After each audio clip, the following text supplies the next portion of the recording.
Hey guys, welcome to this week's podcast episode. I've got a very fantastic guest for you today, Andrea Johnson, and she is a transformational leadership coach, and she's the founder and CEO of the Intentional Optimist. And what's really interesting is that she's got a background in healthcare, so she can speak the language of healthcare to doctors, professionals, executives. And today's talk is going to be all about intentional optimism, core values, leadership, everything that we need to succeed in today's uncertain healthcare environment. And I'm happy to have her on the show. So, Andrea, welcome. Thank you, Chris. I'm happy to be here. And as we were discussing earlier, it feels a little bit like home talking to doctors and dentists. Yeah, I love it when guests can speak the doctor language and kind of get to the audience. It helps connect with the audience and makes for a much more impactful episode. So, kind of share your background. I know you shared some earlier on. You're at Hopkins and did grant reviews. So, talk about that and how it led to what you're doing now. Sure. I spent 23 years in the schools of medicine, if you want to call it that. When I talk to people outside the medical institutions and community, I have to explain everything. But I spent 11 and a half years at Johns Hopkins in the oncology center. And I spent 11 and a half years at the University of Virginia in this, not entirely in the School of Medicine. Some of it was in the main office for research administration. But I spent my time there on the university side working with physicians and researchers, making sure that they had everything they needed. So I had to learn all about head and neck cancer when I was at Hopkins, and I had to learn what it takes for a doctor to be able to survive in both the research and clinical side of that institution. And then when I moved to the University of Virginia, I dove into research administration and realized I couldn't push papers all day. I needed the interaction with the individuals. And so one of the things that I just loved about doing that work was that I got to help people figure out what made their mission better. And so when you can sit down with a new faculty member or a new MD PhD and say, look, your grant will go through. Let's just make sure that we get all the administrative stuff right. And let's make sure we have the right people in your lab. And then when you work with PhD students and help them graduate and go on to be, I can see them at different organizations as faculty members, or I can see them now as big developers in the pharmaceutical industry. That it is very rewarding to see that. But I figured out that I don't want to manage and I don't want to administrate. I want to help people learn to lead because we need leaders in every area of life. And so that's what I stepped out to do. But my background is most definitely in this area. Yeah, so beautifully said. And when I was in grad school, and also we talk about how supportive the environment is so that you can achieve your goals. And so I love when we could talk to staff and get grants through and all of that. So one thing I have question is this big idea of intentional optimism. And we've all heard of optimism, but what is it and how can one develop in your own life? So I call intentional optimism how I do what I do. And are you familiar with the Enneagram at all? Yes. Chris? Okay. The Enneagram. So I am an Enneagram 6, wing 7, counterphobic. I mean, I have all of it, right? And what I didn't realize is that I developed 6 tenets of intentional optimism to kind of help me navigate life. And it works for everybody, but part of my story is that I lost my mother to breast cancer 7 years ago next week. And being at Johns Hopkins in the oncology center meant that I had access to things that I wouldn't have had access to before. But it doesn't make it easy when you watch someone go like that. But my mother was one of those people that was like a bottle of champagne. She would just, she'd walk in a room and it was like on Cheers. People would say, Norm, they'd say Judy. But as I watched her go, I watched her leave with a lot of strength. I watched her leave with hope. I watched her leave without leaving anything unsaid, right? And I realized I wasn't necessarily living that way. And so I said, I need to figure out why. And so I started writing down, if you've ever been through a period of grief, and if you deal with patients, you're dealing with grief all the time. And I mean, I don't know how y'all can go to those mortality and morbidity conferences, but that was always off my plate. I was like, I'm not going to those. But being able to sit down during that period of intense grief when we lost her and say, what's important to me? What do I want to live and represent? And so I came up with 6 tenets after brain dumping everything down and pulling it into a spreadsheet and, getting all data oriented, just like, what does the data say? Well, it said that I wanted to be optimistic, but I didn't want to be blind, right? I'm a realist. I can't help but see those things. Anybody in the medical profession understands that. So that's the first tenet is I choose to be optimistic, even when sometimes it's hard. The second one is being present. And it is so easy in really hard situations to detach yourself, right? I mean, how many physicians get in trouble for detaching themselves with a patient when they really need to have really good bedside manner? But so that's the second is present. And then the third is energetic. Where does my energy go? I want to make sure that I bring enough energy to every situation that I can be present and optimistic. And then the fourth is courageous. We face things every day that are really hard.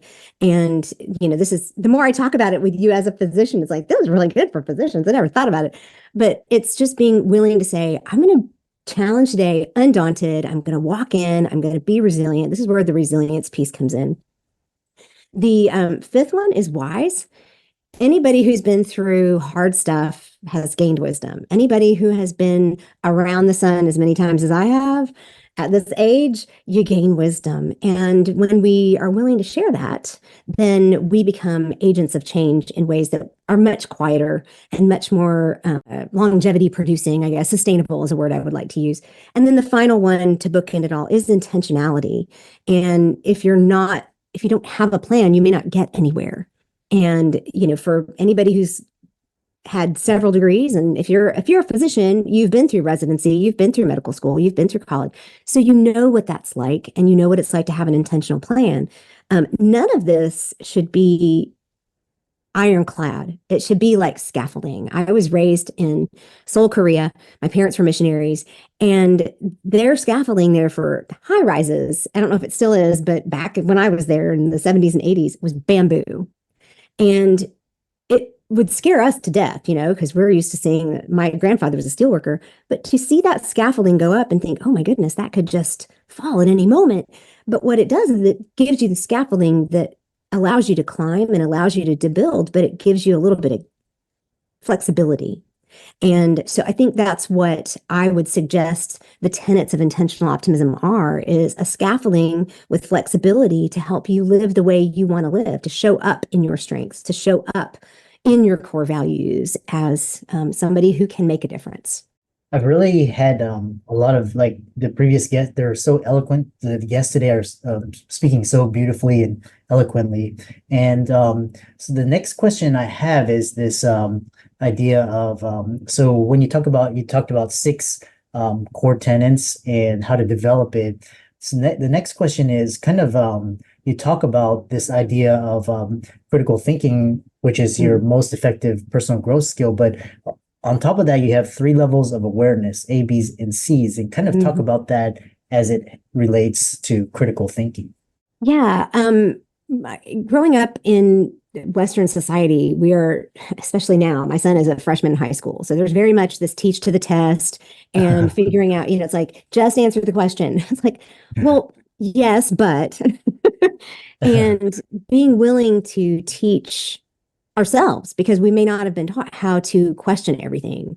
I like to say I have terminal curiosity, and it's one of those things that it may have killed the cat, but they had 9 lives to start with. So I'm okay with that. But being willing to say, why do I accept something that comes? We receive messages from all angles and all the time. I don't know the actual number of messages that our brains receive each day, but if we don't take those and filter them in some way, then we have a default way of filtering them, which is what I call our ABCs, our assumptions, our beliefs, and conditioning. But if we don't actually say, well, what am I doing with that filter? Why is that filter there? Then we're always living on someone else's principles, someone else's priorities, someone else's idea of what's important today or what I should be concerned about. And as leaders, we can't do that. If you want to run a business, I mean, to be a doctor, that's one thing. There's certain, I get the regulations. I get it. But if you want to transition into taking that out to a business that you can run for your own and that you can actually make an impact, you've got to be willing to say, like that iceberg model, what are the things that are above the surface that I see that I haven't been paying attention to? And those are my assumptions. I walk into a room and I just assume people are going to like me, or I assume people are not going to like me, or I assume everyone can speak at my level. Learning how to do clinical trial documents, I had to drop everything to an eighth grade reading level. And I hadn't been at an eighth grade reading level since I was in fourth grade, So those are assumptions that we have. But then below the surface of the water is where our beliefs start coming in. And understanding that our beliefs are formed by our demographics, our upbringing, our school, the news we listen to, all of it. And then below that is this conditioning that we're really not aware of. That's the big piece of the iceberg that, we talk about white people swimming in white water and not realizing that we're a fish. And being able to say, oh, hang on, just because something's easy for me doesn't mean it's easy for the next person. And so as I start to move forward, I have to make accommodations for how I speak in certain areas to make sure that I'm inclusive with everyone. My son has ADHD, so I have to think differently when I explain something to him. I am conditioned to say, go look it up. That's what I was told. But it's a little bit more of a challenge for him. And so when we start challenging our own beliefs, because beliefs, Chris, are changeable, all of them, 100% of them. The only thing that's really not changeable in you is your core values. Those are the things that you're wired with. Those are the things that matter the most. They drive you, they motivate you. So if you take a look at your beliefs and say, well, I believe everyone should pull themselves up by their bootstraps, or I believe that I should be able to start a business and have no trouble like so-and-so did.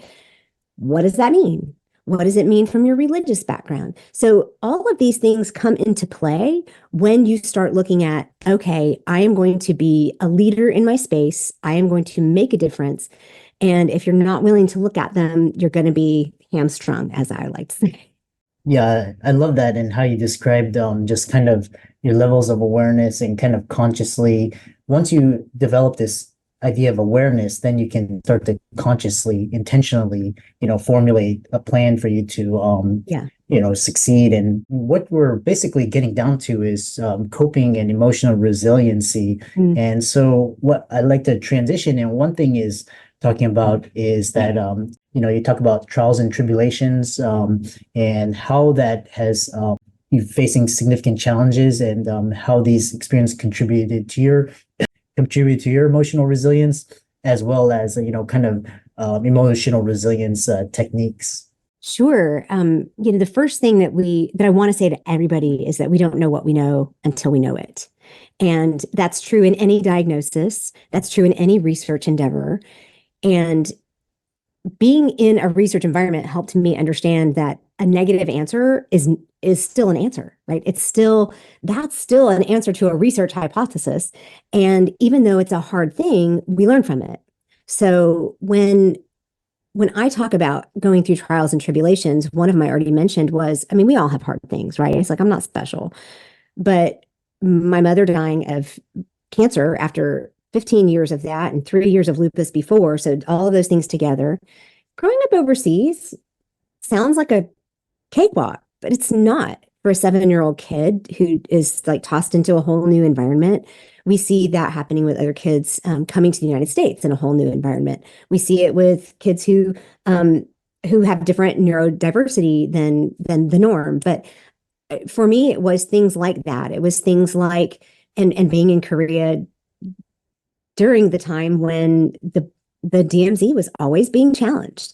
And my dad was usually down country somewhere. So it was like me and my mom and my sister. Those things create in you this like anxiety, and just not really kind of having that settled feeling just kind of put that into my system. And I just started living in more of an anxious world. I ended up developing bulimia as early as probably as early as 10. And so I took that on as a coping mechanism, which is not a healthy coping mechanism. But then ended up putting myself in the hospital for bulimia and depression when I was 20. And that was the first time somebody looked at me and said, it's okay to say you can't handle life on life's terms. It's okay to take a minute for yourself and do some mindfulness practices. I'd never even heard of that. And so I learned things like staving off a panic attack with the five senses. It's like I see five things, I taste two things, working your way down. So different coping mechanisms and tactics. But I went through early menopause. I at 39, and so we ended up adopting my son at 42, which is why he's just a freshman in high school. So we're late parents. Then to discover he's ADHD. My grandfather committed suicide. I mean, it's just he just had kidney failure, and he just couldn't take it. And just one thing after another. My husband is a pastor, and we were 18 months into his first pastorate in Baltimore, and I was sat down by a couple of deacons and said, "We're going to ask that he gets fired, and it's because of you." And I'm like, "What?" So when you go through hard things, if you're willing to see them as things that you can learn from, that's how you develop resilience. Resilience is the ability to bounce back from any given circumstance. And it may take you years to bounce back from the first hard thing or from any one hard thing. You might bounce back from one thing easier than another.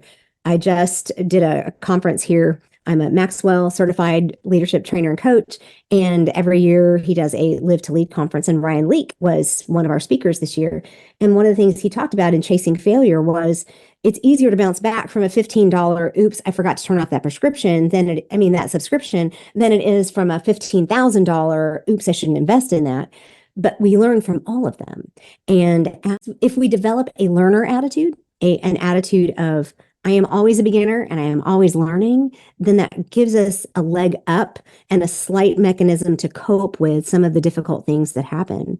And I think when it comes to business, putting systems in place, putting people around you that are going to encourage you, getting the right kind of training you need.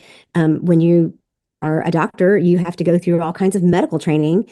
And if you're transitioning into business, I have met two doctors in my life in 23 years of working with doctors who had good business sense, and both of them also had MBAs. So be willing to get yourself some training because you're not trained for that.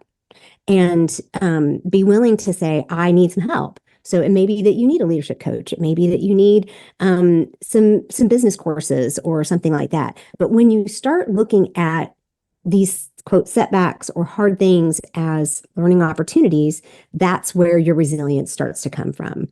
Very powerful. And kind of as we kind of come to the end of this talk, which I really enjoyed, is talking about DISC. And we've all had our set of trials and tribulation. I've had mine. One thing I've learned is it's how we perceive things and how we take that as either gifts or lessons, and kind of progress, even though it could be very tragic. One thing is talking about, especially in healthcare or organization, is talk about this DISC analysis. And so kind of talk about that, briefly, and kind of end on how people can find out more about you. Sure. So as a Maxwell leadership trainer and coach, I'm also a DISC consultant, and DISC is a behavior analysis tool. It is a communication and leadership tool. So when we talk about being in healthcare or being in business, we've got to learn to communicate. It is very common now to have transcribers or translators in the room with you as a physician, but you don't get that when you go into business for yourself. So one of the things that's really powerful is to understand the patterns that you see in other people's communication styles. When we talk about DISC, it is a report that you can get from a lot of different places. You can do a free one online, but the report that you get, as it's like when you get data, right? You can get raw data, or you can get interpreted data, or you can get data that's interpreted in specific ways. And the Maxwell report is actually a leadership and communications report. It's 30 pages long, and it gives you all kinds of data that you can then use on an immediate basis and put into play for personal growth and for leadership and for sales or marketing or anything like that. But one of the pieces to understand is that if I start speaking Korean to you, I don't know that you would understand me. And I can do a little bit of it, but it may be that if I speak English, we're both on the same page. So if I know what language I need to speak in for someone who is, so the DISC actually stands for, it's a quadrant. And it stands for D is for drivers or dominance. These are about 3% of the population. They're your get or done people, results oriented.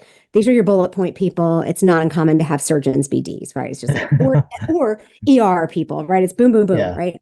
It's all about the results. The I stands for influencer. These are your funny people, your talkative people, they're storytellers. If you know anybody who's a storyteller and relates to people really well, they're probably a high I. That's me. Yeah. And then they're about 13 per or 11%. Then the next one around the clock is the S's, which is the steadies. These are 69% of the population. They are the backbone of your organizations, no matter where you are. And these are the ones that on the change curve, they're like on the going down. They don't want to change anything. Steady literally means that if it ain't broke, why are you fixing it? But understanding that once these people do change, they are going to be loyal to you. They are the one. So whenever I needed to do any change, I would look at my team, because I had at one point over 20 people that I was supervising, from clinical trial people to grant people to administrative assistants.